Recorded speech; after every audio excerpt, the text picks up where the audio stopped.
तो आज है क्वारंटीन डे नंबर, खैर अब तो ट्रैक रखना ही छोड़ दिया है।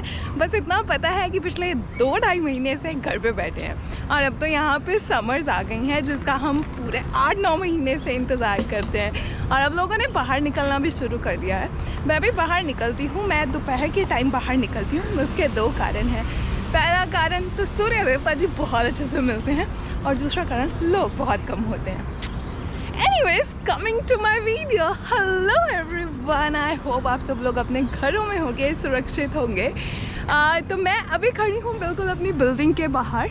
मैं खड़ी हूँ बिल्कुल अपनी बिल्डिंग के बाहर और मैं बहुत मिस करने वाली हूँ इस एरिया को because we are planning to move.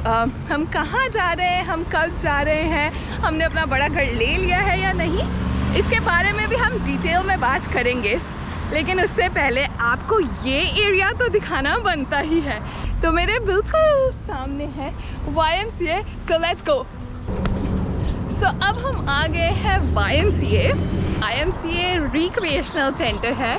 So basically ये बहुत बड़ी बिल्डिंग है, इसके 3 गेट है। अभी मैं एक गेट के सामने खड़ी हूँ। तो यहाँ पे बहुत सारी इंडोर एक्टिविटीज़ होती है, स्पोर्ट्स एक्टिविटीज़ होती है। यहाँ पे basketball, volleyball, table tennis, swimming, gym, cycling, बहुत सारी क्लासेस लगती है। Fitness classes, boot camp, dance classes लगती है। और डांस क्लासेस में यहाँ पे जुम्बा, अरीबा और बॉलीवुड डांस क्लास लगती है। और इसी YMCA में इसी YMCA में मैं बॉलीवुड डांस सिखाती हूँ। खैर सिखाती थी क्योंकि अब कोविड की वजह से 2-2.5 महीने से ये सब बंद पड़ा है। मुझे याद है जब मैं 2018 में बिल्कुल नई आई थी कनाडा में, मैंने ये YMCA ज्वाइन किया था और मुझे एक्चुअल में बहुत अच्छा लगता था यहाँ पे आके, क्योंकि मैं बीइंग अ न्यू इमिग्रेंट में बहुत ही होता था कि यार मैं तो किसी को भी नहीं जानती, तो मैं यहाँ पे आती थी, इतने लोगों से मिलती थी। धीरे धीरे कॉन्फिडेंस भी बूस्ट अप हुआ और जब इन्होंने देखा कि हाँ मुझे डांस का कितना क्रेज़ है, फिर उन्होंने मुझे बोला कि अगर आप यहाँ पे वॉलंटियर करना चाहते हैं, डांस इंस्ट्रक्टर बनना चाहते हैं।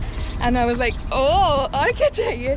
सो और मुझे बहुत ही अच्छा लगा था। मैं सबसे ज़्यादा शायद इसी जगह को मिस करने वाली हूँ क्योंकि यहाँ पे मुझे इतने लोग मिलते हैं, जानते हैं। और सबसे बड़ी बात मैं मिस करने वाली हूँ अपनी बॉलीवुड की डांस क्लास। आई नो यहाँ पे इतने सारे लोगों के साथ सर्कल बना हुआ है, बट क्या कर सकते हैं। एंड YMCA के बिल्कुल सामने है मिसिसागा लाइब्रेरी। ये लाइब्रेरी की भी बिल्डिंग बहुत बड़ी है। जिन लोगों को बुक्स का शौक़ है उनके लिए ये जगह जन्नत है। ये लाइब्रेरी बहुत बड़ी है। आई थिंक इसमें 3 से 4 फ्लोर्स हैं और बहुत सारी बुक्स है। मैंने इस चीज़ का इतना एडवांटेज नहीं लिया, जबकि लाइब्रेरी मेरे घर के सामने थी और अब मैं रिग्रेट करती हूँ। ठीक है एडवांटेज लिया, लेकिन बहुत ज़्यादा एडवांटेज लिया जा सकता था। खैर जब जागो तभी सवेरा। बट मैंने यहाँ पे जब मैं नई आई थी तो यहाँ पे ये न्यू इमिग्रेंट्स के लिए बहुत सारे कोर्सेज होते हैं। जो सबसे अच्छा कोर्स मुझे लगा वो ये होता है कि इंग्लिश इम्प्रूव करने का। डेफिनेटली मैं भी वहाँ गई थी और मुझे लगता है कि उसने काफ़ी मेरी हेल्प भी करी।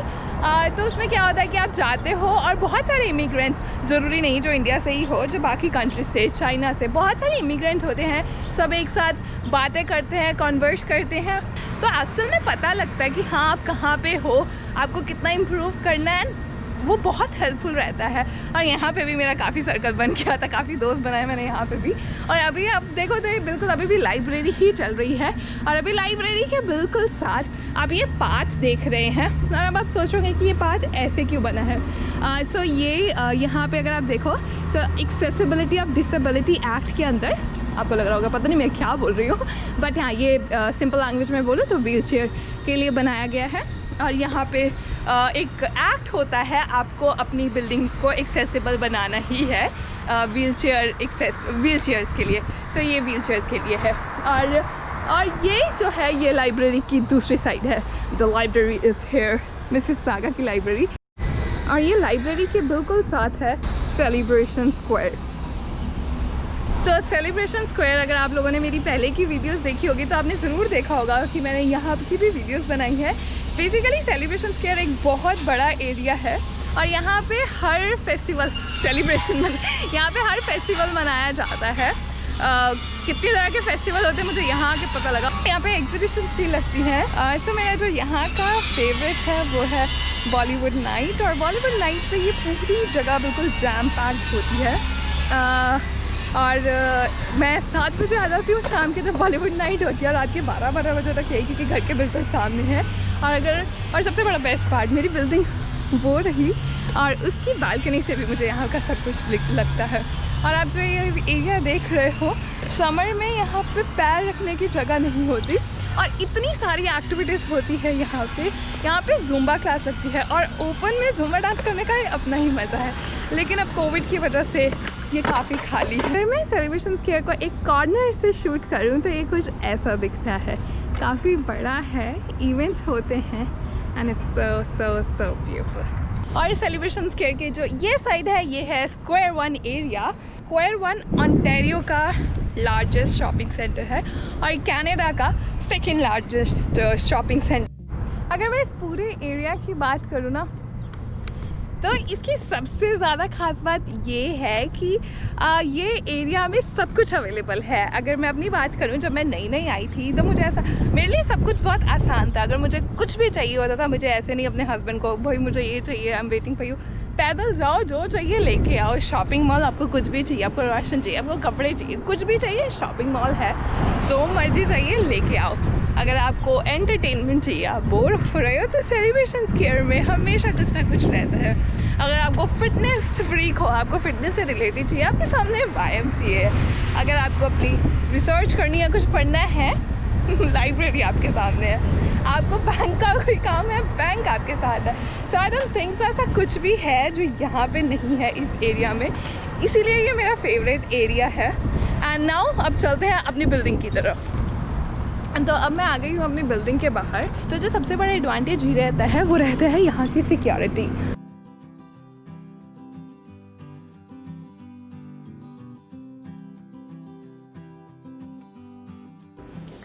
बहुत मिस करूँगी मैं अपने घर को, क्योंकि इस घर के साथ बहुत सारी यादें जुड़ी हैं।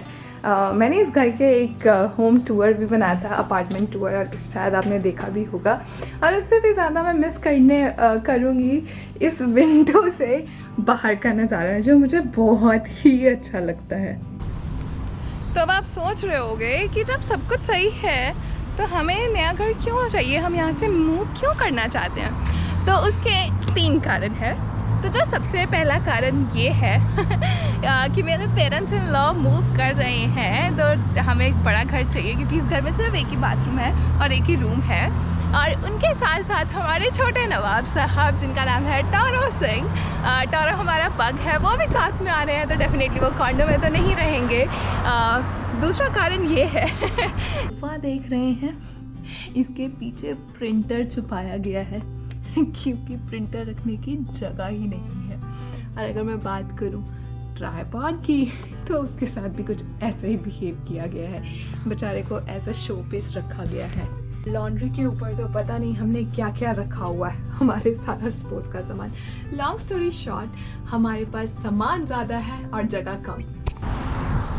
तो अब बात आती है कि घर हमने लेना कहाँ पे है। मेरा बस चले तो मुझे बोला जाए कहाँ पे लेना है, तो मैं बोलूँगी मुझे यहीं पे ले दो, मिसिसागा में घर ले दो, क्योंकि इससे अच्छा एरिया मुझे कहीं नहीं जाना, मुझे यहीं रहना है, क्योंकि मेरा सर्कल यहाँ पे। और जैसे मैंने बोला, यहाँ पे हर चीज़ है, इतना अच्छा एरिया है, ग्रीनरी इतनी अच्छी है, इतना सुंदर एरिया है। बट यहाँ पे नहीं ले सकते क्योंकि पैसे नहीं है हमें। और अब बात होती है कि हम कहाँ पे ले रहे हैं। हम जो सोचा है हमने लेने का वो है ब्रैम्पटन। अब आप पूछोगे कि ब्रैम्पटन ही क्यों सोचा है। ऐसा है कि हमने इसलिए ब्रैम्पटन सोचा, उसके 3 कारण हैं। पहला कारण कि आप सबको पता ही है कि ब्रैम्पटन में इंडियन और पंजाबी कम्युनिटी बहुत ज़्यादा है, तो पेरेंट्स इन लॉ के लिए वो इजी हो जाएगा। दूसरा ये है कि जो मेरे ब्रदर इन लॉ है वो भी ब्रैम्पटन में ही है, तो पेरेंट्स को होगा कि दोनों बच्चे पास पास में हैं।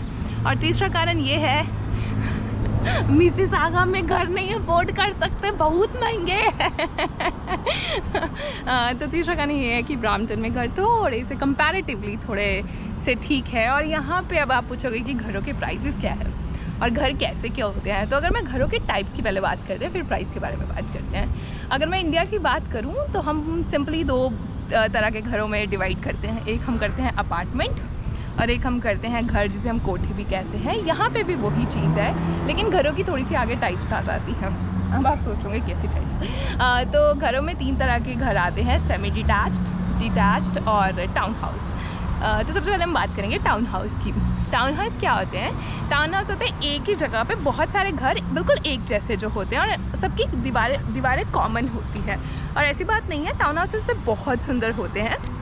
और अगर मैं टाउन हाउस के प्राइस की बात करूं तो टाउन हाउसेस कुछ 6 से 8 लाख के बीच में आ जाते हैं। और 6 से 8 लाख का मतलब हुआ 3 से 5 करोड़ के बीच में। भाई साहब बहुत महंगा है ये तो। वो और टाउन हाउस बाहर से देखने में बिल्कुल एक जैसे लगते हैं। और टाउन हाउस के बाद में आते हैं पहले डिटैच की बात करते हैं। तो डिटैच घर होते हैं कि बिल्कुल अलग से घर, ना उसके साथ में किसी की दीवार, ना उसके दोनों तरफ कोई भी दीवार नहीं, अकेला एक घर होता है। और उसके बाद और उसके बाद सेमी डिटैच्ड में क्या होता है कि एक तरफ आपकी दीवार किसी के साथ शेयर करनी पड़ती है और दूसरी तरफ दीवार आपको शेयर नहीं कर पड़ती। तो मोटी सी बात ये है कि आप जितने पैसे डालो ना उतना हो जाता है। अगर सेमी डिटैच की बात करूँ कुछ आते हैं 7 से 8.5-9 लाख के बीच में। डिटैच की बात करूँ तो 8 से, तो फिर कोई लिमिट ही नहीं है, फिर तो मिलियंस पे जितना आपको खर्च करना है। और सिंपल सी बात है, जितना गुड़ डालोगे उतना मीठा वाली बात है, जितने पैसे खर्चोगे उस हिसाब से घर आता है। हम क्या लेंगे, हमारी कोशिश तो है कि हमें अगर सेमी डिटैच या डिटैच मिल जाए। बट अगेन मैं हमेशा ये मानती हूँ कि हम प्लान बहुत कुछ करते हैं, लेकिन जो ऊपर वाला चाहता है वही होता है। तो कभी कुछ नहीं पता कि क्या होगा, किस्मत में क्या मिलेगा। कोशिश तो यही है कि सेमी डिटैच और डिटैच लें। तो अब बात होती है कि घर कैसे मिलते हैं। सो घर मिलते कैसे हैं, जाओ बोलो घर पसंद दे देंगे आपको ना। तो घर मिलते कैसे हैं कि सबसे पहले आपको मॉर्गेज एजेंट के पास जाना पड़ता है या बैंक में जाना पड़ता है। बैंक आपको बताता है बेस्ड ऑन योर सैलरी और इनकम कि आप कितनी मॉर्गेज अफोर्ड कर सकते हैं। उस बेसिस पे आपको पता लग जाता है कि आप कितने का घर ले सकते हैं। फिर जो आपको घर पसंद आता है आप उस पर ऑफ़र डालते हैं और फिर आपकी अगर ऑफ़र एक्सेप्ट हो जाती है। लेकिन अब ये सवाल आता है कि घर पसंद कैसे करने हैं और इस सिचुएशन में घर कैसे पसंद करने हैं। सो यहाँ पे घर पसंद करना बहुत मुश्किल नहीं है।